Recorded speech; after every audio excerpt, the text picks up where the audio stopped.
La hora estelar ha llegado. Por eso te traemos la entrevista del día en tu distrito informativo.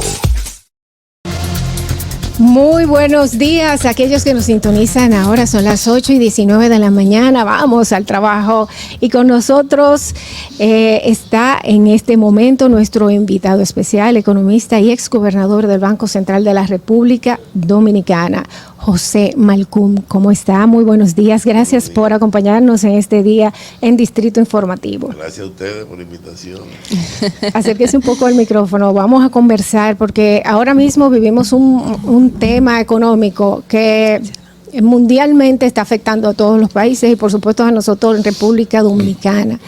Hemos visto como la tasa de interés va aumentando, como el dinero ahora adquiere un mayor valor y no sabemos en realidad en qué pie vamos a estar parados luego de pasar una crisis como la del COVID-19 y ahora con la guerra en Ucrania.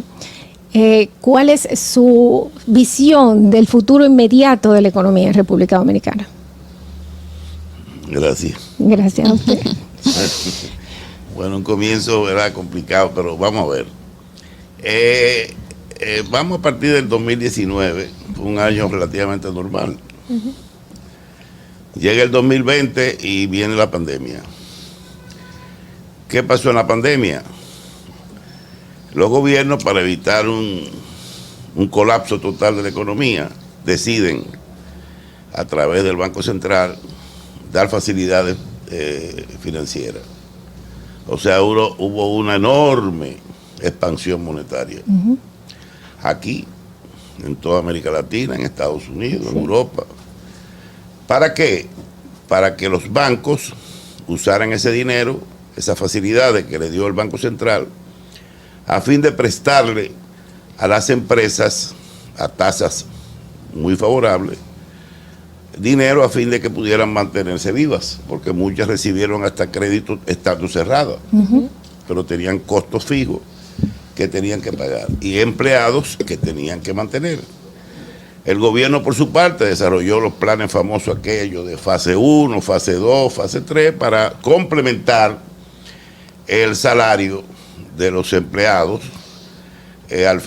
por lo menos que las empresas no podían pagar el mismo salario, y bueno, le pagaban el salario mínimo y complementaban con fase. ¿Qué se produjo en el 2020? Una gran expansión de dinero en circulación. Mucho dinero en la calle, como dicen. Pero por el lado de la oferta, ¿qué pasó? Las empresas se paralizaron, cerraron muchas. Sí. Totalmente. El flete se quintuplicó, hubo un colapso en el sistema del transporte. Y de repente, en el año 2021, la pandemia va controlándose, viene la vacuna, la gente se vacuna, comienzan a liberarse de las restricciones, muchas de ellas, los toques de queda se reducen, la gente desesperada después de un año trancado salen a la calle, comienzan a comprar, comienzan a viajar, comienzan a ir al restaurante, tiendas, ya porque tenían un año y pico que no hacían nada. Y eso comienza a mover la economía, a reactivarla. Pero ¿qué pasa? Por el lado de la oferta, la cosa no fue igual. Comenzar a mover toda esa maquinaria productiva requería mucho más tiempo que mover la demanda que se estaba produciendo por el aumento del dinero. Y ahí se produce un shock de oferta y demanda.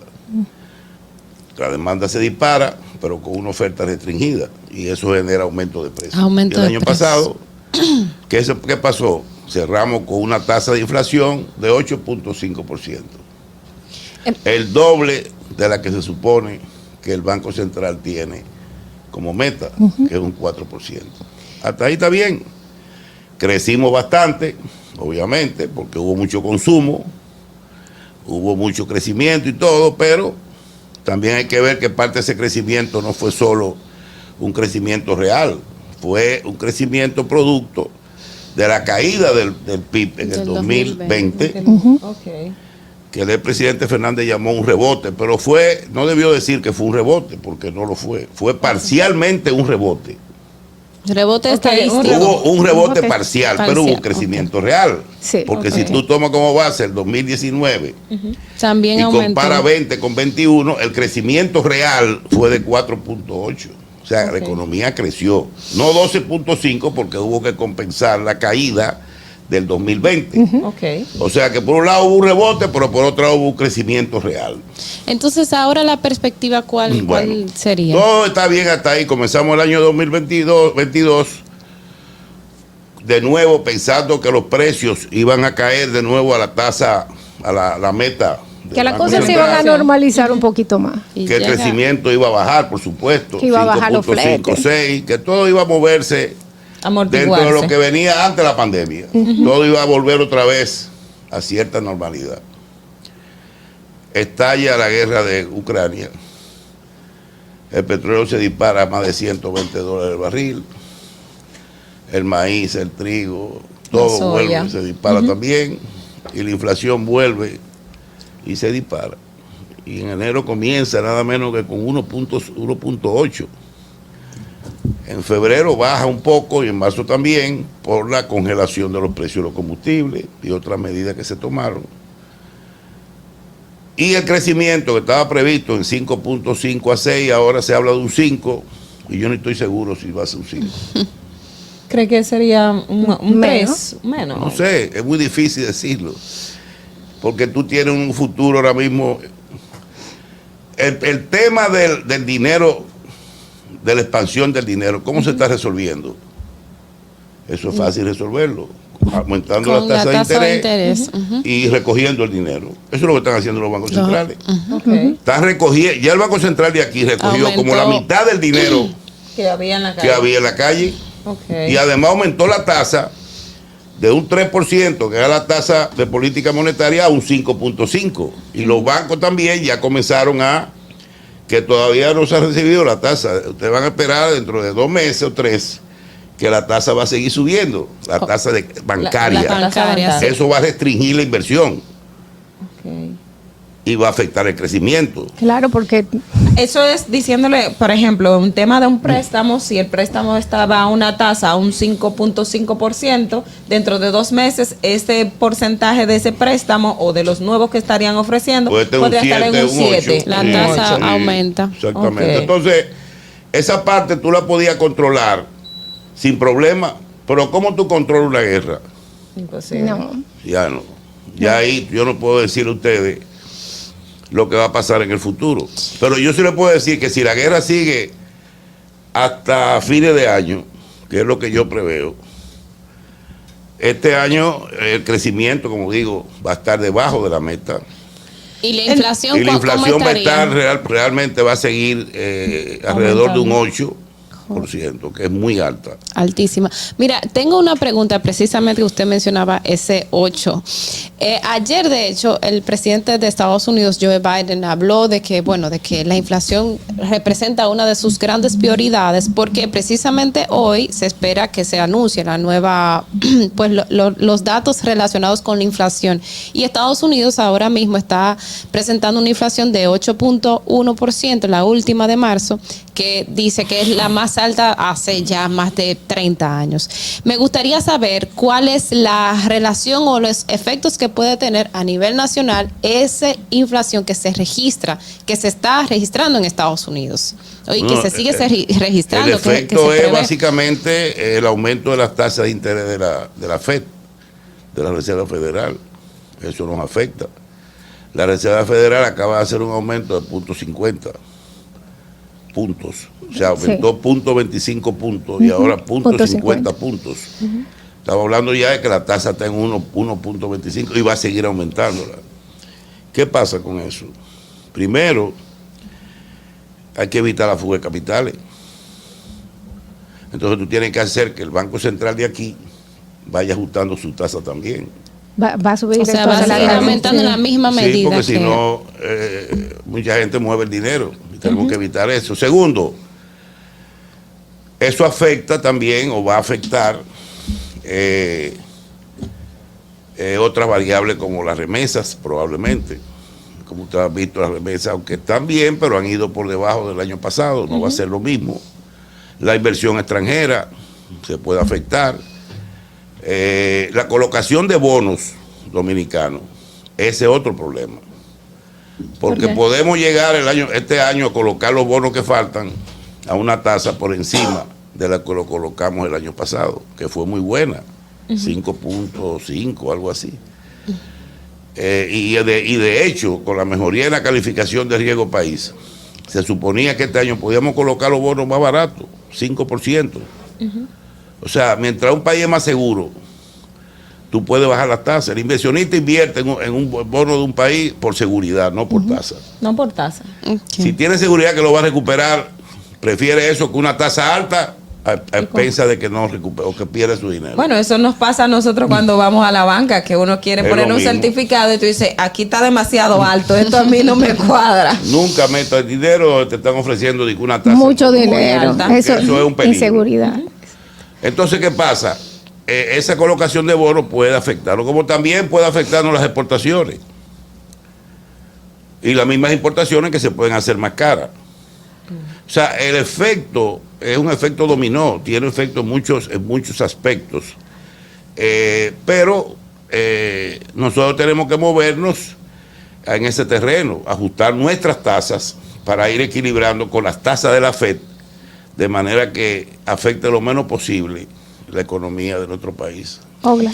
Ahí, y precisamente usted mencionaba el tema de las remesas. Nuestra economía es muy dependiente de las remesas y del turismo, que es la industria sin chimenea. Dos cosas que son riesgosas al mismo tiempo, y la pandemia nos lo demostró con relación al turismo. Tuvimos una baja porque al llegar la pandemia todo cerró, y entonces nuestra economía, que recibía la inyección en tema de turismo, bajó muchísimo, y tuvimos que implementar planes que de hecho fue reconocido porque fue nuestra principal industria.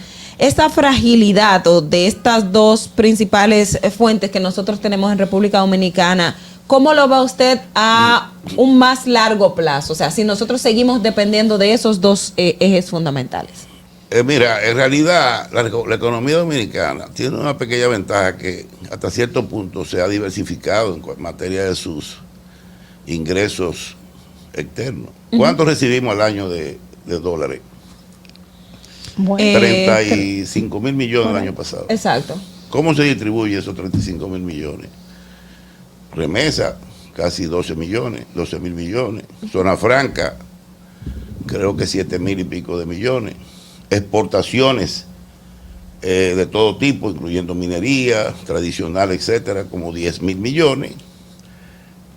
Inversión externa, 3 mil millones, 3 mil 100 millones. Y los ingresos que entran por financiamiento neto del presupuesto, que son como 2 mil, 3 mil millones al año, que son los préstamos, ¿no? Préstamos. O sea, el que va entrando. Digo neto porque pueden entrar 4 mil, pero tú pagas 2 mil. Entonces, financiamiento neto viene siendo como 2 mil millones. Ahí están los 35 mil millones. Estamos hablando de 5 o 6 renglones.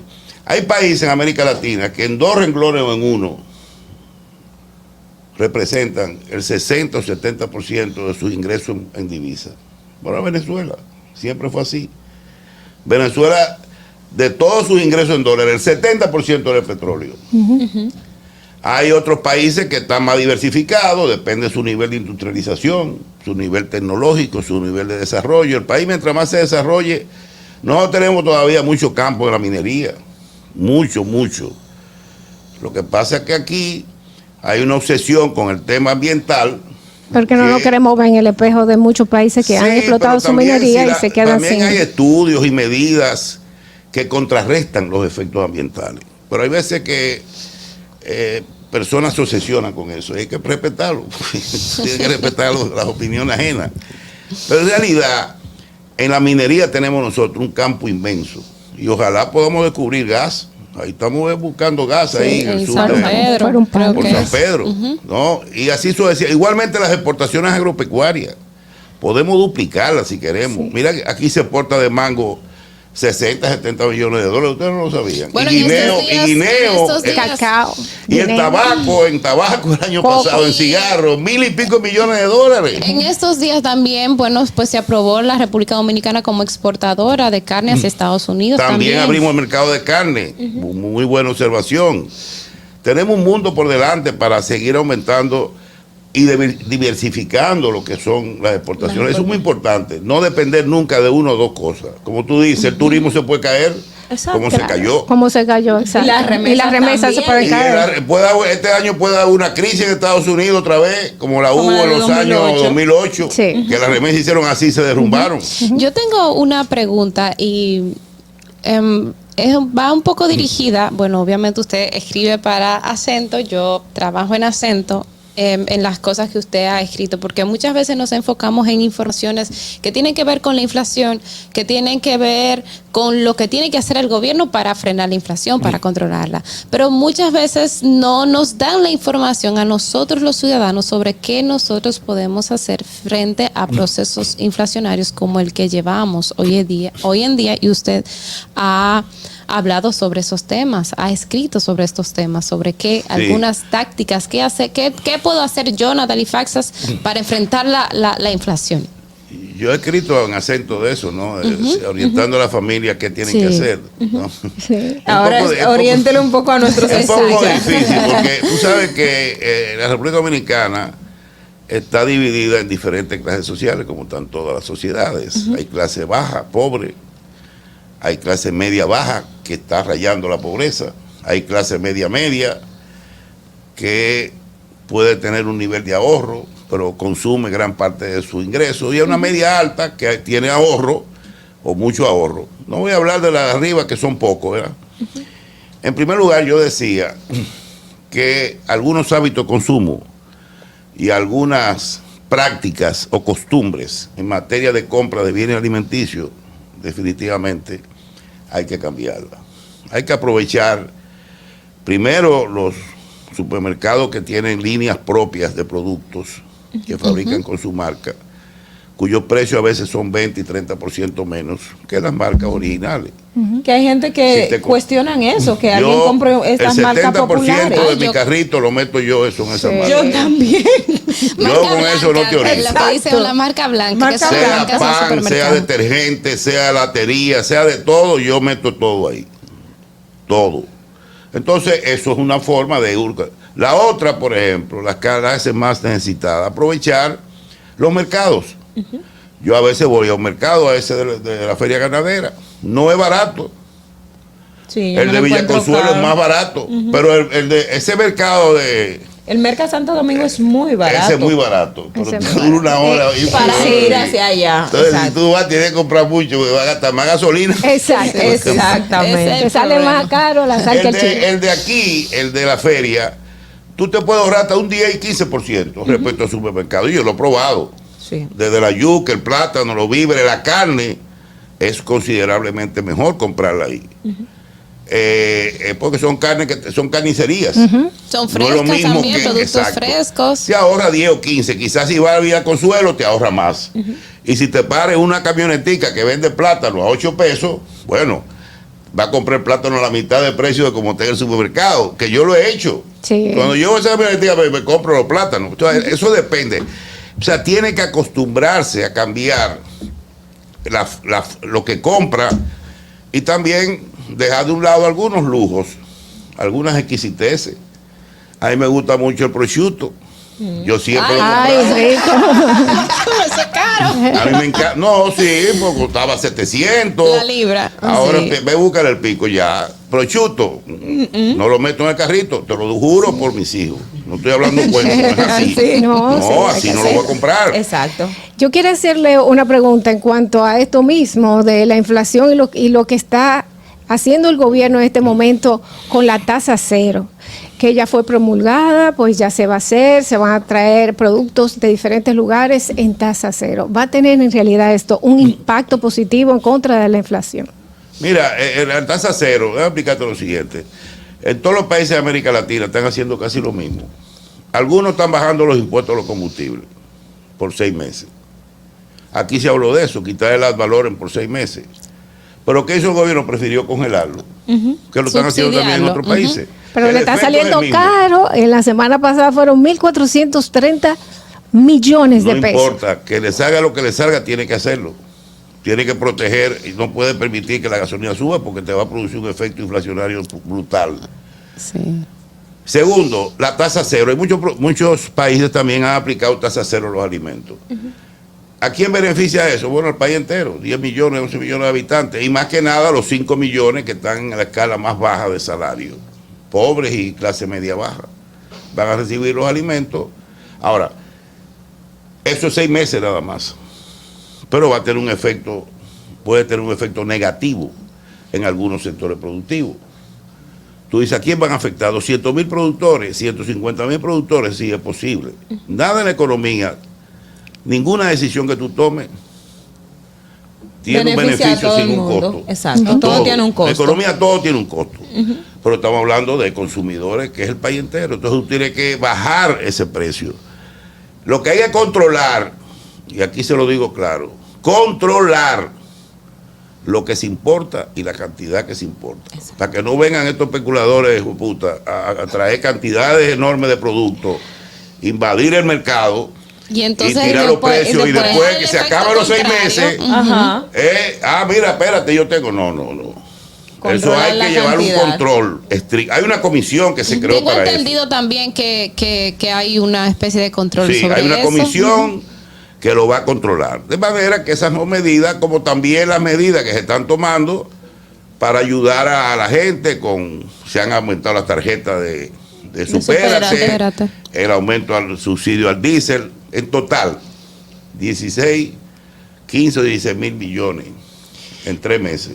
Mire. Multiplícalo por 4, ¿cuánto es?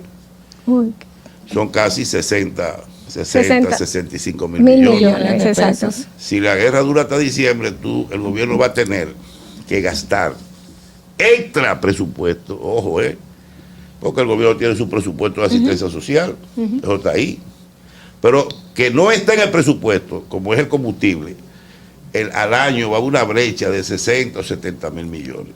¿Y de dónde lo va a sacar? Bueno, hay muchas formas. Yo también he escrito de eso, hay formas. Okay. ¿No? Por suerte los ingresos están mejorando. Ya. O sea, hasta marzo los Sí, ingresos iban 20.000 y pico de millones más. Había, sí, el pronóstico de recaudo aumentó muchísimo Aumentó más. mucho. Eso en la gracias a DGI. Dios, eso no ayuda al gobierno a que esa brecha se cubra por ahí. Si falta y si hay que aumentar el déficit en 20.000 millones o algo para completar, bueno, se aumenta. Porque hay muchos países que lo van a hacer así. Mire, antes de irnos, porque ya estamos un poquito sobre el tiempo, pero sí quería preguntar, en este momento, con el tema de la inflación y las tasas, la banca está ofreciendo muchos préstamos a la población, muchísimas facilidades. La gente, ¿qué es lo recomendable? ¿Tomarlo? ¿No tomarlo? ¿Cómo Mira, tomarlo? ahora mismo, Porque yo lo que no le hay recomiendo, momento. vuelvo y hablé de eso. Yo lo que le recomiendo a la gente, aparte de Usted ha hablado de que sus muchas hábitos cosas. de consumo Ajá. lo moderen, lo reestructuren, Ajá. lo modifiquen, eso es importante. También tienen que tener cuidado con el endeudamiento. Salvo que tú no tengas una necesidad urgente, no te endeude ahora. Perfecto. Porque si te ponen una tasa en este momento fija, 3 años, te la van a poner muy alta. Y si te la ponen variable, Te va a variar puede muy subir, rápido. tú no sabes hasta cuánto. Entonces, si tú puedes posponer cualquier decisión que implique Tomar un préstamo. yo recomendaría eso. Que la gente, ahora mismo, la gente lo que tiene que hacer es austerizarse un poco, porque la cosa no es fácil y no se sabe a dónde puede llegar. Porque el problema no es que estemos con una inflación de 9% interanual a marzo, o acumulada de 2.60 entre enero y marzo. Ese no es el problema. ¿A dónde podemos llegar con eso? ¿Cuál es el futuro? Lo que tú me preguntaste. No hay ¿Qué una... puede pasar? El petróleo está rondando 105, 110, 107, pero mañana puede haber un desastre y el petróleo se puede disparar quién sabe a dónde. Entonces tú no sabes lo que puede pasar. Hay que esperar y ver muy de cerca los acontecimientos. No hay magia en eso. Bueno, la verdad es que palabras muy sabias, vamos a tomarlas en cuenta y darle las gracias a nuestro invitado, el economista y exgobernador del Banco Central de la República, José Malcún, que estuvo con nosotros. Un abrazo y espero que esta sea la primera de muchas visitas que tengamos. Ustedes quieran, estoy aquí con ustedes siempre, no hay problema. Y más cuando tratándose de una periodista de mi querido amigo y apreciado Fausto. Bueno, señores, quédense con nosotros. 8:44, regresamos inmediatamente. Distrito Informativo.